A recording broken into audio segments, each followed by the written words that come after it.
शिक्षा मित्रों से जुड़ी सच्ची और प्रामाणिक खबरों के लिए अभी चैनल को सब्सक्राइब करें। दोस्तों नमस्कार, CNZ रिपोर्ट चैनल पर आप सभी का बहुत बहुत स्वागत है। मित्रों, आज का वीडियो उत्तर प्रदेश के उन सभी 1.5 लाख शिक्षा मित्रों के लिए बहुत महत्वपूर्ण हो सकता है और उन संविदा कर्मियों के लिए महत्वपूर्ण हो सकता है जो आज कहीं ना कहीं कोर्ट की वजह से नौकरी से वंचित रह रहे हैं। तो आज के वीडियो में बहुत ही महत्वपूर्ण जानकारी आपको देने वाला हूं। बहुत सारे साथियों के मेरे पास कॉल आ रहे थे कि सर उमा देवी मामला क्या था, उमा देवी केस क्या था, तो उसके बारे में मैं पूरा विस्तार से बताने वाला हूं। अगर आपको ये वीडियो की जानकारी विद प्रूफ, मैंने कईयों दिन से इसको पूरा अध्ययन करके आपको विस्तृत अध्ययन के बाद आपको बताने वाला हूं। आप इसको ध्यान से सुनिएगा, समझिएगा और आपको वीडियो अच्छा लगे, पूरी जानकारी अच्छी लगे तो प्रदेश के 1,37,000 शिक्षा मित्रों को ये केस संजीवनी ये बन सकता है। इसमें आप ज़रूर उन तक पहुंचाने के लिए वीडियो को शेयर करिए। अगर पहली बार वीडियो अगर देख रहे हो तो चैनल को सब्सक्राइब करके और वीडियो को लाइक ज़रूर करना। तो मैं आज इसमें बताने वाला हूं कि शिक्षा मित्रों की नौकरी किस बेस पे हटाई गई और उमा देवी केस उन पर लागू होता था या नहीं। ये सारी चीज़ मेरे पास आज सब प्रूफ मौजूद है और मैंने अध्ययन करके ही मैं आपको बताने वाला हूँ क्या कारण रहे, क्या था उमा देवी केस, कहाँ की थी उमा देवी, उसमें क्या बाध्यता थी। तो आइए हम इस पर चर्चा करते हैं। इससे उत्तर प्रदेश के 1,37,000 शिक्षा मित्रों को भी ये केस थोप करके इलाहाबाद हाई कोर्ट ने 12 सितंबर 2015 को उनको एक स्थायी नौकरी से हटा दिया और 25 जुलाई 2017 को वही सुप्रीम कोर्ट ने किया था। तो मैं आपको बताने जा रहा हूं कि उमा देवी मामला क्या है। देखिए, आपको थोड़ा पीछे बताना पड़ रहा है कि सन 2000 से पहले ये मामला है कर्नाटक राज्य का और ये वाणिज्यिक कर विभाग का है। वाणिज्यिक कर विभाग का मामला था 1994-95 में। वाणिज्यिक कर विभाग में ऑफिस में कुछ अधिकारी वर्ग द्वारा कुछ लोगों को दैनिक मजदूरी पे ऑफिस में काम के लिए रख लिया गया और उनको काम करते करते कुछ 2-3 साल होने पर सरकार के खजाने से उनको नाम दे करके वेतन दिलवा दिया गया और उस वेतन मिलने के कारण वो वेतन लेते रहे। कई सालों तक उन्होंने वेतन लिया, 5 से 7 साल तक। उसके बाद सरकार ने एक दिन उनको नौकरी से वंचित कर दिया, उनको नौकरी से निकाल दिया और निकालने के बाद उनके जो वेतन मिलना बंद हो गया। उमा देवी सहित सैकड़ों ऐसे लोग थे जो नौकरी से बाहर हुए। उन्होंने कर्नाटक हाई कोर्ट में एक केस दायर किया तो केस वो वहाँ से जीत जाते हैं, लेकिन उस केस को जीतने के बाद सरकार उनके खिलाफ, कर्नाटक राज्य सरकार सुप्रीम कोर्ट जाती है। राज्य सरकार ने सुप्रीम कोर्ट में उनके खिलाफ केस डाला तो उमा देवी बनाम कर्नाटक राज्य, ये 2006 का मामला है। 2006 में माननीय सुप्रीम कोर्ट में 5 जजों की संविधान पीठ ने ये फैसला सुनाया था कि कोई भी व्यक्ति अगर बैकडोर एंट्री यानी उसकी होती है, बिना शासनादेश के नियुक्त होता है, जो किसी काम पर रख करके उसको सरकार से पैसा देना एक तरह से गैर कानूनी है। तो दोस्तों, अभी मैं बताने जा रहा हूं कि जो उमा देवी मामला है, माननीय सुप्रीम कोर्ट का 5 जजों की पीठ का एक फैसला 10 अप्रैल 2006 में सुनाया था सुप्रीम कोर्ट ने। उसमें उन लोगों को नौकरी से वंचित कर दिया था जो बैकडोर एंट्री थे। और बैकडोर एंट्री क्यों थे, उसमें ये कहा गया था जजमेंट में, कर्नाटक राज्य बनाम उमा देवी 2006 का मामला था। ये वाणिज्य कर विभाग से था। एक कानून बनाया जिसे किसी दैनिक वेतन भोगी, जैसे वो दैनिक वेतन भोगी थे, आकस्मिक या अस्थायी कर्मचारी के एकीकरण, अवशोषण या स्थायी रोजगार के प्रश्न पर विचार करते समय विचार करना असंवैधानिक माना था और उनकी नियुक्ति को गैर कानूनी करार दिया था। उसको मामले को लेकर के उनकी नियुक्ति गैर कानूनी क्यों थी?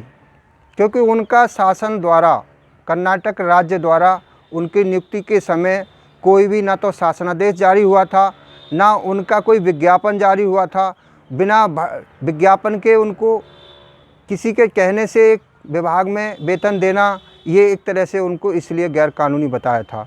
तो इसको लेकर के लगभग पूरे देश में मैंने सर्च किया तो अलग अलग राज्यों में लगभग 25 मामले ऐसे हैं जो उस केस को आधार बना करके नौकरी से अलग किया गया, क्योंकि उनको विज्ञापन के द्वारा नियुक्त नहीं किया गया था।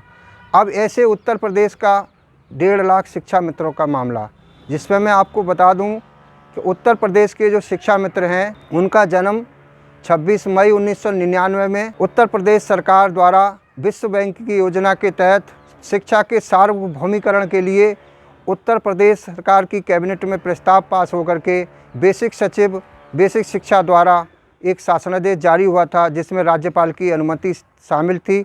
और 26 मई 1999 को उस शासनादेश में ये लिखा था कि ये छात्र शिक्षक अनुपात में नियुक्त हैं।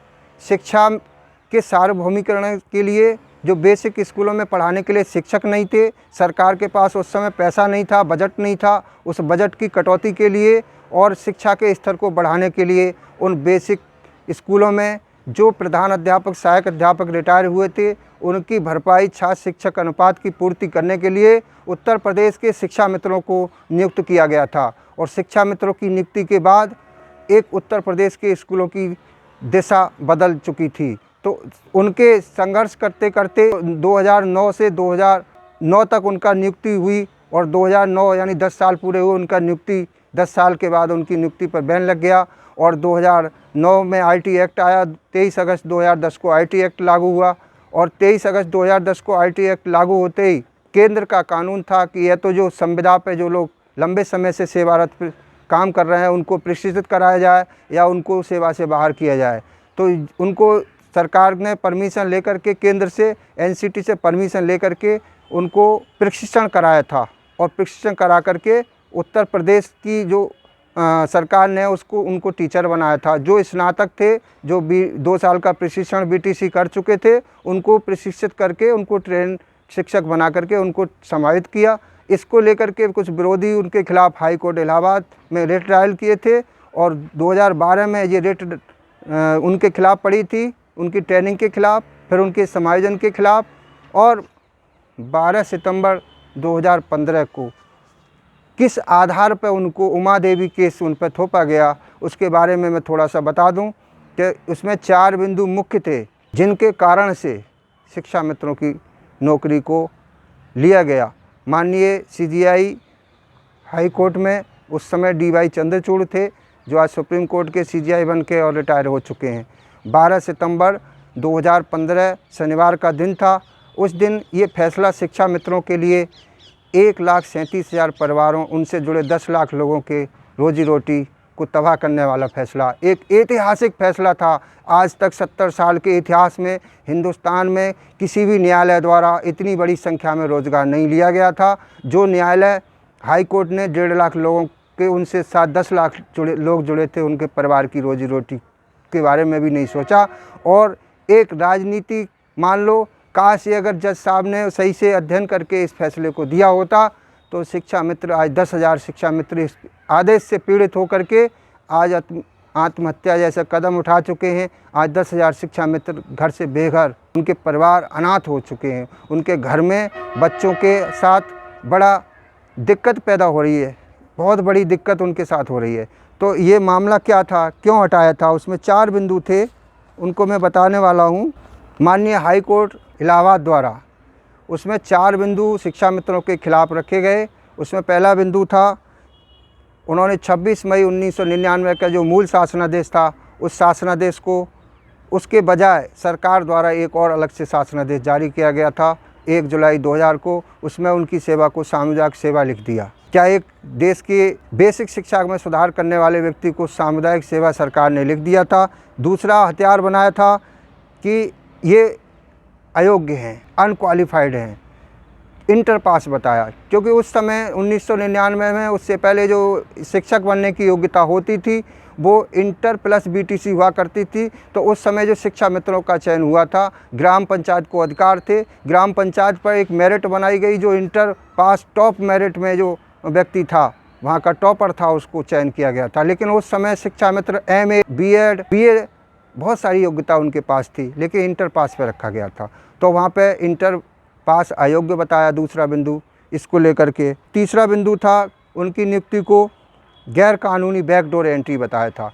तो तीसरी बिंदु है बैकडोर एंट्री। तो बैकडोर एंट्री का मतलब होता है कि किसी व्यक्ति को बिना शासनादेश के, बिना किसी विज्ञप्ति के अगर उसमें नौकरी पर रख लिया जाए तो वो बैकडोर एंट्री मानी जाती है, जो कि उमा देवी केस में सीधा सीधा आप समझ रहे हैं, जो सुप्रीम कोर्ट के जज बैकडोर एंट्री बता चुके हैं, क्योंकि वो बिना शासनादेश के भर्ती हुए थे। लेकिन शिक्षा मित्र बिना शासनादेश के साथ भर्ती नहीं हुए थे। उनकी नियुक्ति गैर कानूनी बताया। गैर कानूनी नियुक्ति कैसे मान सकते हो? ये तो मुख्य सचिव, राज्यपाल और सब शासन के द्वारा सहमति पत्र एक शासनादेश जारी होकर के नियुक्त हुए थे। और चौथा बिंदु, इन पर उमा देवी केस थोपा गया था, इसे जोड़ करके इनकी नौकरी को हटा दिया। तो आप समझ सकते हैं कि उमा देवी केस में शिक्षा मित्रों पर जो थोपा है, अब यो अभी एक जजमेंट आया है जग्गो बनाम दिल्ली सरकार, ये अभी 10-15 दिन जो पहले जजमेंट आया है, इसमें साफ साफ सुप्रीम कोर्ट ने कह दिया है, क्योंकि वो जो अभी जल निगम का था उसमें भी जो केस आया उसमें सुप्रीम कोर्ट ने सीधा सीधा कह दिया कि अब किसी के अधिकारों को, अगर वो लंबे समय तक काम कर रहा है, उसकी सेवा अच्छी रही है, अगर वो लंबे समय तक काम कर रहा है और उनकी सेवा अच्छी रही है, तो उसके अधिकारों को हम नहीं छीन सकते, उसको अधिकार है परमानेंट स्थायी होने का। तो सुप्रीम कोर्ट ने अब उमा देवी केस का भी काउंटर कर दिया है। तो इसको लेकर के अब शिक्षा मित्रों में एक ऊर्जा आ गई है, और ये केस फिर सुप्रीम कोर्ट में, अब इस बताने का मुख्य उद्देश्य क्या है, आप तक ये सूचना इसलिए पहुंचाई जा रही है, अगर आपने पूरी बात सुनी है तो ये केस आपका शिक्षा मित्रों का अब सुप्रीम कोर्ट में भी पहुंच चुका है, और जल्द इसी जनवरी में सुनवाई होगी। और अगर जज साहब में थोड़ी भी, अगर उन्होंने अपने बुद्धि विवेक से को पढ़ करके अगर सुनाया, शिक्षा मित्रों के इस दर्द को समझा, उनके जो भी फाइल में जो इतने सारे प्रूफ लगे हैं उनको समझा, तो निश्चित ही शिक्षा मित्रों को पुनः सुप्रीम कोर्ट बहाल करेगा, इसे कोई नहीं रोक पाएगा। अगर कहता हूं कि मैं इस बात की चुनौती देता हूं, सुप्रीम कोर्ट पर विलम्ब नहीं कर रहा हूं, मैं माननीय न्यायाधीशों को जितने भी जजमेंट हैं उनका सबका अध्ययन करें और एक शिक्षा मित्र के पक्ष को ढंग से सुने।